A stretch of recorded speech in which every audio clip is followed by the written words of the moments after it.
সকালবেলায় আমি আমার জিরা টি যেটা সেটা বসিয়ে দিয়েছি, এখন হচ্ছে। তারপর হলে কিভাবে সেটাকে খেতে হবে সেটাও দেখাবো, সঙ্গে থাকবে।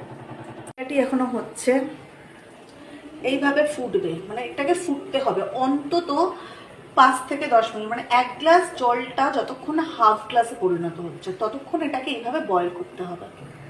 আমাদের জিরা জলটা হয়ে গেছে, এবার এটাকে আমি ছেঁকে নেব।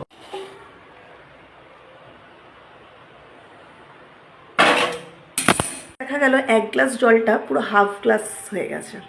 এবার এর মধ্যে আমি একটু বিট নুন দেব, একটু বিট নুন দিলাম।